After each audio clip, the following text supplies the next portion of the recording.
Hi అండి, మన channel పేరు రియల్ కంటెంట్ జాబ్స్. మీకు నచ్చితే కనుక సబ్స్క్రైబ్ చేసుకుని పక్కనే ఉన్న బెల్ ఐకాన్ క్లిక్ చేసి ఆల్ మీద ట్యాప్ చేస్తే ప్రతిరోజు కూడా ఇలాంటి నోటిఫికేషన్లు అయితే మీకు నోటిఫికేషన్గా రావడం జరుగుతుందండి.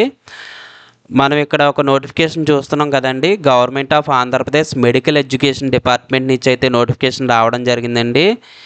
ఇది శ్రీకాకుళం జిల్లాలో పడిన నోటిఫికేషను.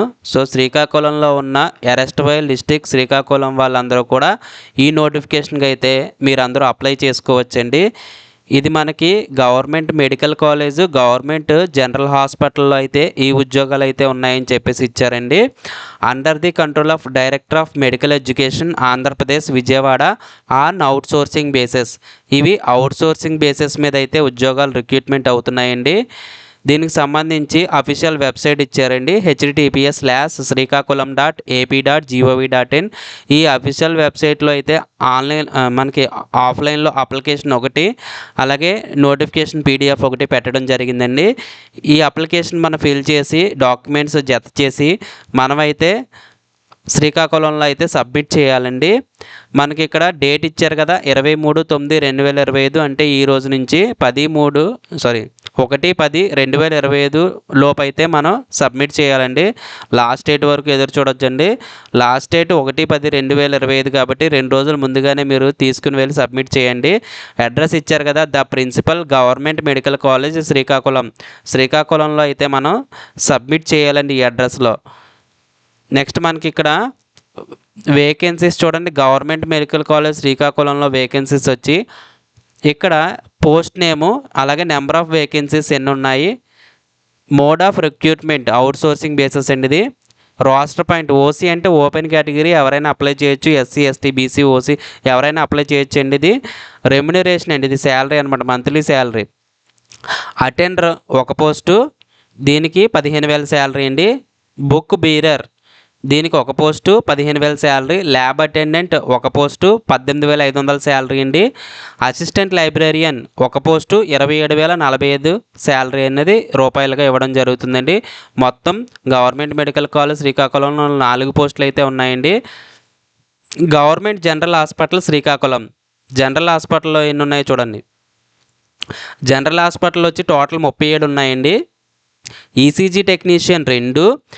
ఎస్టీ అంటే ఓన్లీ ఆ కేటగిరీకి సంబంధించండి. ఓసీ అంటే ఓపెన్ కేటగిరీ, ఎవరైనా అప్లై చేసుకోవచ్చు. 21,500 శాలరీ అయితే ఇవ్వడం జరుగుతుంది. ఇవి కూడా అవుట్ సోర్సింగ్ బేసిస్లో అయితే రిక్రూట్మెంట్ జరుగుతున్నాయండి. Data entry operator 1 18,500 salary. Carpenter 1 18,500 salary. MNO అంటే మేల్ నర్సింగ్ ఆర్డర్లీ, దీనికి 6 పోస్టులు ఉన్నాయండి. ఇది మగవాళ్ళు మాత్రమే అప్లై చేయడానికి ఉంటుంది.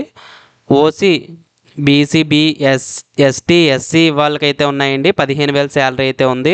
ఎఫ్ఎన్ఓ 4 పోస్టులు ఉన్నాయండి. దీనికి 15,000 రూపాయల శాలరీ ఉందండి. ఎఫ్ఎన్ఓ అంటే ఫీమేల్ నర్సింగ్ ఆర్డర్లీ, అంటే ఫీమేల్ క్యాండిడేట్స్ ఎవరైతే ఉన్నారో వాళ్ళు అప్లై చేయడానికి అయితే ఛాన్స్ ఉంటుంది. నర్సింగ్ ఆర్డర్లీ ఇది ఫీమేల్ ఆర్ మేల్ ఎవరు అప్లై అయినా చేసుకోవచ్చు. 8 పోస్టులు అయితే ఉన్నాయి. 15,000 శాలరీ అయితే ఇవ్వడం జరుగుతుంది. థియేటర్ అసిస్టెంట్ 3 పోస్టులు ఉన్నాయండి.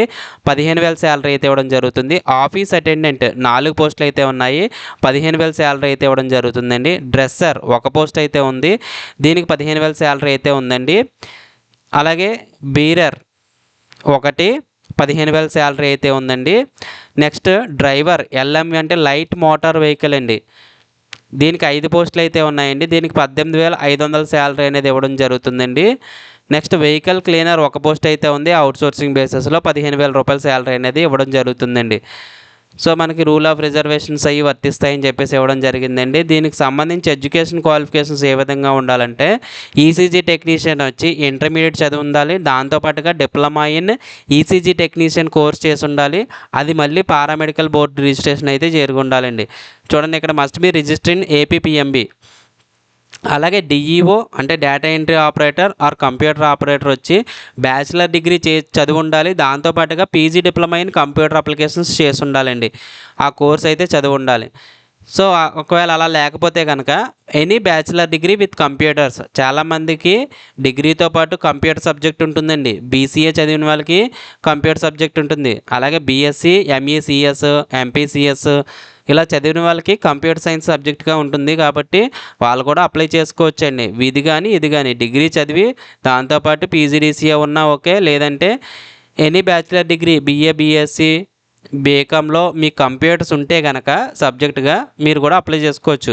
కార్పెంటర్ ఐటీఐ ట్రేడ్లో ఇండస్ట్రియల్ ట్రైనింగ్ ఇన్స్టిట్యూట్ ఐటీఐ ట్రేడ్లో కార్పెంటర్ ట్రేడ్ ఎవరికైతే ఉందో వాళ్ళైతే అప్లై చేసుకోవచ్చండి. ఎంఎన్ఓ మేల్ నర్సింగ్ ఆర్డర్లీ దీనికి ఏంటంటే 10th క్లాస్ పాస్ అయ్యి దాంతోపాటుగా 3 years వర్క్ ఎక్స్పీరియన్స్ ఉండాలండి. గవర్నమెంట్లో కానీ ప్రైవేట్ హాస్పిటల్లో కానీ చేసి ఉండాలి, లేదా దాంతోపాటుగా ఫస్ట్ ఎయిడ్ సర్టిఫికేట్ ఒకటి ఉండాలండి. అలాగే ఎఫ్ఎన్ఓ పోస్ట్ ఫీమేల్ నర్సింగ్ ఆర్డర్లీకి వచ్చి సేమ్ క్వాలిఫికేషన్ అండి, 10th క్లాస్ ఉండాలి.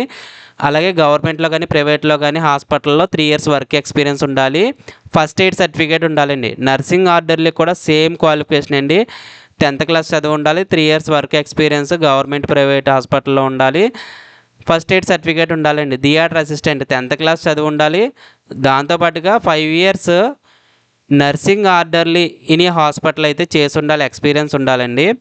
Office attendant or attender 10th class చదివి ఉంటే సరిపోతుందండి. డ్రెస్సర్ దీనికి 10th క్లాస్ చదివి ఉండాలండి, గవర్నమెంట్ కానీ ప్రైవేట్ హాస్పిటల్లో కానీ 3 years ఎక్స్పీరియన్స్ ఉండాలి, ఫస్ట్ ఎయిడ్ సర్టిఫికేట్ అయితే ఉండాలండి. Same F&O MNO nursing orderly post లాగే ఈ డ్రెస్సర్ పోస్ట్ కూడా. అలాగే ఎస్టీ బీరర్ దీనికి 10th క్లాస్ చదివి ఉండాలండి. డ్రైవర్ దీనికి 10th క్లాస్ అండి, దాంతోపాటుగా ఎల్ఎంవి డ్రైవింగ్ లైసెన్స్ ఉండాలి, 3 years ఎక్స్పీరియన్స్ ఉండాలి డ్రైవింగ్లో. అలాగే మీకు మోటార్ మెకానిజం గురించి మెయింటెనెన్స్ గురించి ఏదైనా మైనర్ డిఫెక్ట్స్ వస్తే దాని గురించి మీకు తెలిసి ఉండాలండి. వెహికల్ క్లీనర్ దీనికి 10th క్లాస్ చదివి ఉంటే సరిపోతుందండి వెహికల్ క్లీనర్కి. సో ఎక్కువగా పోస్టులు ఇచ్చినవన్నీ కూడా 10th క్లాస్ బేస్ మీద ఇవ్వడం జరిగిందండి, కాబట్టి చాలామంది అప్లై చేయడానికి అయితే ఉంటుంది. బుక్ బీరర్ కూడా 10th క్లాస్ క్వాలిఫికేషన్ అండి. ల్యాబ్ అటెండెంట్ 10th క్లాస్ క్వాలిఫికేషన్తో పాటుగా ల్యాబ్ అటెండెంట్ కోర్స్ కానీ ఇంటర్మీడియట్ అటెండెంట్ వొకేషనల్ కోర్స్ కానీ చేసి ఉండాలండి. అలాగే అసిస్టెంట్ లైబ్రరీకి వచ్చి డిగ్రీ కానీ మాస్టర్స్ డిగ్రీ కానీ అంటే పీజీ కానీ ఎందులో చేసి ఉండాలంటే లైబ్రేరియన్ ఇన్ఫర్మేషన్ సైన్సెస్లో అయితే డిగ్రీ కానీ పీజీ కానీ చేసి ఉండాలి. అది కూడా 50% మార్క్స్ పైన వచ్చి ఉండాలండి. ఏజ్ లిమిట్ చూడండి 18 నుంచి 42 సంవత్సరాలు అయితే ఉండాలి. మీకు అప్లికేషన్ ఫీజు ఇచ్చారు చూడండి, OC BC EWS and ex service మ్యాన్కి 300 రూపీసు, ఎస్సీ ఎస్టీ డిఫరెంట్లీ ఏబుల్డ్కి 100 రూపీస్ ఇవ్వడం జరిగిందండి. ఇది మోడ్ ఆఫ్ పేమెంట్ వచ్చి డీడీ అండి, డిమాండ్ డ్రాఫ్ట్. నేషనలైజ్డ్ బ్యాంక్స్లో పేమెంట్ చేయాలి, example State Bank of India అలా అనమాట. నేషనలైజ్డ్ బ్యాంక్స్ అంటే in favour of college development society GMC Srikakulam. GMC అంటే గవర్నమెంట్ మెడికల్ కాలేజ్ అండి శ్రీకాకుళం. అప్లికేషన్ ఫీ సంబంధించి డీటెయిల్స్ ఇవ్వండి. నెక్స్ట్ ఏజ్ రిలాక్సేషన్ కొంతమందికి ఇచ్చారండి ఇక్కడ. ఎస్సీ ఎస్టీ బీసీ ఈడబ్ల్యూఎస్ క్యాండిడేట్స్కి 5 years అంటే 42 + 5 47 years వరకు అప్లై చేసుకోవచ్చండి. ఎక్స్ సర్వీస్ మ్యాన్కి 3 years ఇవ్వడం జరిగిందండి. ఫర్ డిఫరెంట్లీ ఏబుల్డ్ పర్సన్ అంటే ఫిజికల్లీ హ్యాండిక్యాప్డ్ క్యాండిడేట్స్కి 10 years వరకు ఇవ్వడం జరిగిందండి. అంటే 42 + 10 52 years వరకు కూడా ఏజ్ రిలాక్సేషన్ అనేది ఇవ్వడం జరిగిందండి. సో ఇక్కడ మనకి మెథడ్ ఆఫ్ సెలక్షన్ ఇచ్చారండి. 100 మార్క్స్కి అయితే మెథడ్ ఆఫ్ సెలక్షన్ ఉంది. దీనికి ఎటువంటి ఎగ్జాము లేదండి, మనకి వచ్చిన మెరిట్ బేస్ మీదే మనకైతే ఉద్యోగం ఇవ్వడం జరుగుతుందండి. సో మనకి ఏదైతే రిక్వైర్డ్ క్వాలిఫికేషన్ ఇచ్చారో ఆ రిక్వైర్డ్ క్వాలిఫికేషన్ నుంచి మనకు వచ్చిన మార్క్స్ ఏవైతేనో ఆ మార్క్స్ నుంచి 75% అనేది తీసుకోవడం జరుగుతుందండి. అలాగే మనకి 10 marks మనకి కంప్లీట్ అయిన ఇయర్ నుంచి కౌంట్ చేసుకుంటూ వస్తారండి. అంటే 2021లో పాస్ అయ్యామనుకోండి, 2022కి 1, 2023కి 2, 24కి 3, 25కి 4 ఇలాగ 4 మార్కులు అనేవి యాడ్ అవుతాయండి. అప్ టు 10 marks వరకు యాడ్ చేయడానికి మ్యాక్సిమం ఛాన్సెస్ ఉన్నాయండి. అలాగే 15% వెయిటేజ్ ఇచ్చారు. ఎక్స్పీరియన్స్ ఎవరికైనా ఉందనుకోండి, ఆ 15% వెయిటేజ్ కూడా గెయిన్ చేయొచ్చు. మీరు సరైన సర్టిఫికేట్ కనుక సబ్మిట్ చేయగలిగితే గవర్నమెంట్లో చేసినట్టు మీకైతే 15% వెయిటేజ్ మార్క్స్ అనేవి కూడా ఇవ్వడం జరుగుతుందండి. సో ఇక్కడ 15, ఇక్కడ 10, 25, ఇది 75 టోటల్ వచ్చి 100 marksకి మెథడ్ ఆఫ్ సెలక్షన్ అనేది ఉంటుందండి. సో ఎవరైతే గవర్నమెంట్లో కాంట్రాక్ట్లో కానీ అవుట్సోర్సింగ్లో కానీ హానరోరియం బేసిస్ కానీ ఎవరైనా వర్క్ చేసి ఉంటే కనుక 2.5 marks ఏది ట్రైబల్ ఏరియాలో వర్క్ చేస్తే 2.5 marks వస్తాయండి 6 monthsకి, 6 నెలల కాలానికి. రూరల్ ఏరియాకి 2 marks యాడ్ చేస్తారండి. అర్బన్ ఏరియాకి 1 mark యాడ్ చేయడం జరుగుతుందండి. అలాగే కోవిడ్లో చేసిన వాళ్ళు ఎవరైనా ఉంటే వాళ్ళకి 6 monthsకి 5 marks యాడ్ చేస్తారు. 1 yearకి అయితే 10 marks, 1 ఇయర్ 6 మంత్స్ అంటే 1.5 ఇయర్కి 15 మార్క్స్ అనేది మ్యాక్సిమం మార్క్స్ యాడ్ చేయడం జరుగుతుందండి. లెస్ దెన్ 6 మంత్స్ ఉన్నారనుకోండి, కోవిడ్ వాళ్ళకి మాత్రమే 0.83 మార్క్స్ పర్ మంత్, నెలకి 0.83 అనేది యాడ్ చేయడం జరుగుతుందండి. సో కోవిడ్లో చేసిన వాళ్ళ అటెండెన్స్ సర్టిఫికేటు, అలాగే మీ బ్యాంక్ స్టేట్మెంటు, సర్వీస్ సర్టిఫికేటు, ఇవన్నీ అపాయింట్మెంట్ లెటర్ ఇవన్నీ కూడా మీరు సబ్మిట్ చేయాలండి. అలాగే రిమైనింగ్ ఎక్స్పీరియన్స్ ఉన్న వాళ్ళు కూడా మీ యొక్క ఎక్స్పీరియన్స్ సర్టిఫికేట్ అంటే సర్వీస్ సర్టిఫికేట్ అనేది సబ్మిట్ చేయాలి, అపాయింట్మెంట్ లెటర్ సబ్మిట్ చేయాలండి. ఇక్కడ మీరు సబ్మిట్ చేయాల్సిన డాక్యుమెంట్స్ అండి, సెల్ఫ్ అటెస్టెడ్ కాపీస్ అంటే ప్రతి జిరాక్స్ కాపీ మీద మీరైతే సైన్ పెట్టాలండి. మీ ఓన్ సైన్ స్మాల్ లెటర్స్లో పెడతారు కదా, జిరాక్స్ కాపీల మీద పెట్టండి.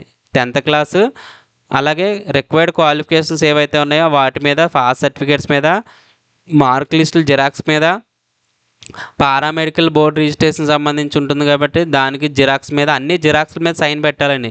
4th to 10th సర్టిఫికేట్స్ మీద, స్టడీ సర్టిఫికేట్స్ ఉంటాయి కదండి, వ్యాలిడ్ క్యాస్ట్ సర్టిఫికేట్, ఓసీ ఉండదు, బీసీ, ఎస్సీ, ఎస్టీ ఉంటాయి. ఒకవేళ ఎవరైనా క్యాస్ట్ సర్టిఫికేట్ పెట్టకపోతే వాళ్ళని ఓసీ కింద కన్సిడర్ చేస్తారండి, ఓపెన్ కేటగిరీ కింద. అలాగే ఈడబ్ల్యూఎస్ ఎవరికైనా ఉంది క్లెయిమ్ చేసుకుంటే ఈడబ్ల్యూఎస్ సర్టిఫికేట్ పెట్టాలండి, దానికి జిరాక్స్ మీద సైన్ పెట్టాలండి. Certificate of disability issued in Sadarem అంటే పిహెచ్ కేటగిరీ ఎవరైతే ఉన్నారో వాళ్ళు. అలాగే మీరు సర్వీస్ సర్టిఫికేట్ అయినా సబ్మిట్ చేస్తున్నారనుకోండి, సర్టెన్ అథారిటీ చేత సైన్ పెట్టించుకుని అది కూడా ఎంక్లోజ్ చేయాలండి. అలాగే మీరు డీడీ సబ్మిట్ చేస్తారు కదా, అది కూడా జిరాక్స్, డీడీ కూడా ఒరిజినల్ ఇవ్వాలండి. అలాగే ఇంకేదైనా ఎనీ అదర్ సర్టిఫికేట్స్ ఉంటే కనుక మీరైతే పెట్టాలి, మీకు సంబంధించి ఏమైనా ఉంటే పెట్టచ్చండి మీరు. అలాగే మీరు అప్లికేషన్ ఫాము ఈ వెబ్సైట్ నుంచి డౌన్లోడ్ చేసుకోవచ్చు, ఇది నేను డిస్క్రిప్షన్లో లింక్లో ప్రొవైడ్ చేస్తానండి. సో మనకి లాస్ట్ డేట్ వచ్చి 1/10/2025 అండి, up to 5 PM. Starting date వచ్చి 23/9/2025. మనకి ఒకవేళ ఇందులో గ్రీవెన్సెస్ ఏమైనా పెట్టుకోవాలనుకుంటే 10/10/2025 నుంచి 11/10/2025 వరకు అయితే టైం ఇస్తారండి. సో మనం అప్లికేషన్ పెట్టిన తర్వాత ప్రొవిజనల్ మెరిట్ లిస్ట్ అనేది పబ్లిష్ చేయడం జరుగుతుందండి. 9/10/2025 టెంటేటివ్ డేట్ ఇచ్చారు సుమారుగా, అప్పుడు పెట్టొచ్చని. సో పెట్టిన తర్వాత మనకి ఒక 2 రోజులు గ్రీవెన్సెస్ అనేది ఇవ్వడం జరుగుతుంది. ఒకవేళ మనం ఏమన్నా సరైన అప్లికేషన్ జిరాక్స్ కాపీలు ఇవ్వకపోయినా, అప్లికేషన్ సరిగా ఫిల్ చేయకపోయినా, ఏమైనా ఇబ్బందులు ఉంటే, తేడాలు ఉంటే కనుక మనమైతే గ్రీవెన్స్ అయితే అప్లై చేసుకోవచ్చండి. సో దాని తర్వాత ఫైనల్ మెరిట్ లిస్ట్ అనేది పెట్టడం జరుగుతుంది. ఆ తర్వాత అనేది అపాయింట్మెంట్ లెటర్స్ చూడడం జరుగుతుంది. అలాగే ఒరిజినల్ సర్టిఫికేట్స్ వెరిఫికేషన్ అనేది ఉంటుంది మనవి. సో దానికి సంబంధించి అప్లికేషన్ ఫామ్ చూడండి, ఇక్కడ government of Andhra Pradesh medical education department recruitment for the post of work on outsourcing basis in government medical college and government general hospital Srikakulam జిల్లాలో ఉన్న వాళ్ళందరూ కూడా ఈ పోస్టులకు అప్లై చేసుకోవచ్చు. ఈ అప్లికేషన్ ఫామ్ వాళ్ళ గురించే. Application for the post of అంటే ఇక్కడ ఏ పోస్ట్కి అప్లై చేస్తున్నామో మెన్షన్ చేయాలి. అప్లికేషన్ నెంబర్ అనేది ఆఫీస్ వాళ్ళు రాసుకుంటారండి. ఇది affix passport size photo, latest colour photograph, ఇక్కడ పాస్పోర్ట్ సైజ్ ఫోటోగ్రాఫ్ అనేది పెట్టాలని అంటించాలి. నేమ్ ఆఫ్ ది క్యాండిడేట్ అంటే మన పేరు, జెండర్ మేలా ఫీమేలా, ఫాదర్ నేమ్ మన ఫాదర్ నేమ్ 10th క్లాస్లో ఉంటుంది కదా సేమ్ అవన్నీ, డేట్ ఆఫ్ బర్త్ కూడా 10th క్లాస్లో చూసి మీరు రాయొచ్చు. సోషల్ స్టేటస్ ఓసీ బీసీ ఇవన్నీ ఇక్కడ నోట్ చేయాలండి.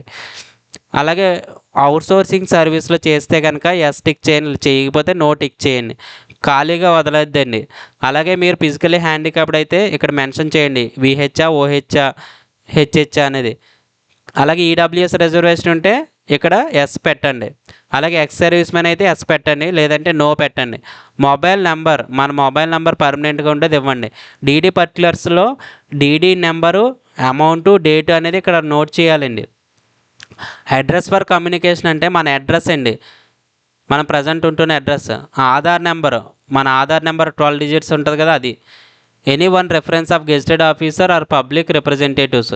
సో పబ్లిక్ రిప్రజెంటేటివ్ కానీ గెజిటెడ్ ఆఫీసర్ కానీ రెఫరెన్స్ ఉంటే ఇక్కడ మెన్షన్ చేయాలండి. అలాగే marks obtain in academic, professional, technical qualification, ఇక్కడ మనకి డిగ్రీ కానీ పీజీ కానీ 10th కానీ ఇంటర్ కానీ ఏముంటే అవి క్వాలిఫికేషన్ మెన్షన్ చేయాలండి. మ్యాక్సిమం మార్క్స్ అంటే మనకు మ్యాక్సిమం ఒక 600 అనుకోండి, 600 మెన్షన్ చేస్తాం. మార్క్స్ ఆబ్టైన్ 500 వచ్చినాయి ఇంకో 500 మెన్షన్ చేస్తాం. అలాగా pass of year of passing అంటే మంత్ అండ్ ఇయర్ 2018 మార్చ్. అలాగా whether registered in respected council yes అని పెడతామండి.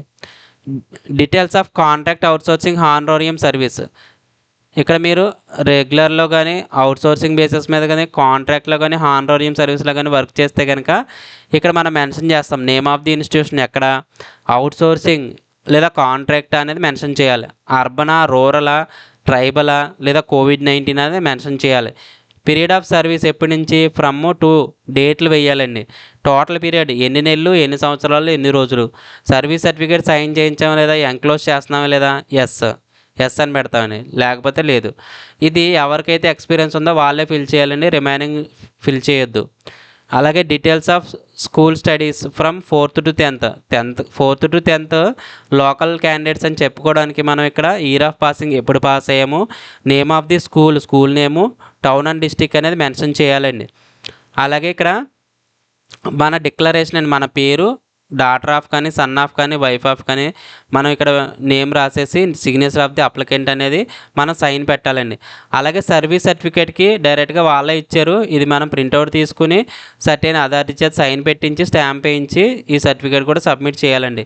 ఎక్నాలజ్మెంట్ ఒకటి ఇచ్చారు కదా, ఈ ఎక్నాలజ్మెంట్ కూడా ప్రింట్ తీసుకోవాలండి మనం.